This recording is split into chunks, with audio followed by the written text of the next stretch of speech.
Oui. Françoise Grégoire. Oui, Jean-Jacques. Continuons sur cette guerre entre Israël et l'Iran. On est au 7e jour.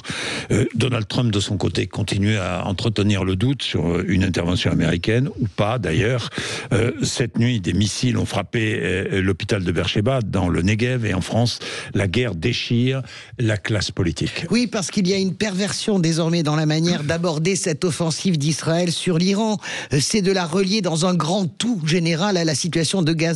Et c'est d'ailleurs ce que fait la France Insoumise et Jean-Luc Mélenchon, qui continue à tirer le fil de sa pelote en mettant dans le même sac la guerre de Gaza et les frappes israéliennes sur l'Iran. Bien sûr, Jean-Jacques, vous le savez, nous le savons, que l'opération israélienne est le dernier volet de la riposte après le 7 octobre, c'est-à-dire d'abord l'élimination de l'état-major du Hamas, puis du Hezbollah avec l'élimination de Nasrallah au Liban, et dernier volet, l'Iran, qui est bien sûr derrière le pogrom du 7 octobre. Mais il n'y a pas que cela, il y a bien sûr toutes les installations nucléaires, c'est ce que nous expliquait votre invité fort bien, et ce régime de mollahs sanguinaire qui tient sous sa botte 90 millions d'Iraniens, torture et exécute sa jeunesse qui veut vivre libre et qui, depuis 78, pilote tout ce qui peut détruire non seulement l'État hébreu et plus largement l'impérialisme, le grand Satan occidental. On pouvait donc imaginer, Jean-Jacques, dans un rêve, que sur cette opération-là, il y aurait une forme de neutralité, voire de soutien, à cette opération qui vise en fait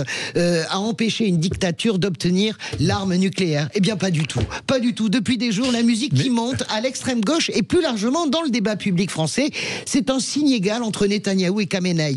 Au point d'ailleurs qu'on a vu des drapeaux de la République islamique d'Iran distribués dans des manifestations pro-palestiniennes à Paris samedi. Nous sommes dans la confusion la plus totale. Oui, dans la confusion, mais partout. Aux États-Unis aussi, c'est la confusion la plus totale. Alors vous dites, Emmanuel Macron participe aussi à cette confusion. Pourquoi ? Parce que la première réaction d'Emmanuel Macron, elle est plutôt saine. Qu'est-ce qu'elle dit ? Elle est sur la ligne gaulo-mitterrandienne. Si Israël est attaqué, nous l'aiderons, évidemment. Pourquoi je dis saine ? Parce que, quelle que soit la nature du gouvernement israélien, je sais que ça fait grincer, je sais même que ça fait disjoncter, mais le gouvernement israélien reste une démocratie, n'en déplaise à tout le discours politique ambiant.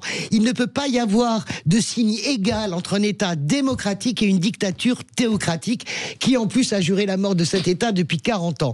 Mais qu'est-ce qu'il fait Emmanuel Macron ? Il dit ça et quelques jours après, on drape de noir le stand israélien au Bourget. Ce sont des signaux contradictoires que personne ne peut comprendre. Comme mettre un signe égal entre Jérusalem et Téhéran, ce qui devient la pensée dominante aujourd'hui, qu'il s'agisse du personnel politique, des observateurs, des diplomates. Les diplomates retraités, il n'y a plus que ça sur les plateaux télé, ou un ancien ministre comme Dominique de Villepin qui fait son miel sur ce drame du Proche-Orient. Pourquoi ? Pour un discours à l'ONU qu'il a... Je suis sidéré. 2003. Ouais, 2003, je suis sidéré. C'est entretenu aussi, vous le disiez Jean-Jacques, par le leader de la plus grande démocratie au monde, Donald Trump. En clair, moi je vous le dis, il faudrait être capable dans le débat public de dire que ce que fait Netanyahou à Gaza est inacceptable. Ce sont des crimes de guerre et non pas un génocide, terme qui consiste à nazifier les Israéliens. Mais la guerre qu'il mène contre l'Iran et ses bras armés, eh bien c'est une guerre existentielle pour l'État hébreu, mais pour nous tous, qui aura le courage de cette nuance qui changerait quand même beaucoup de choses dans la dégradation du débat public. Parce que je rappelle que ça fait souffrir des gens.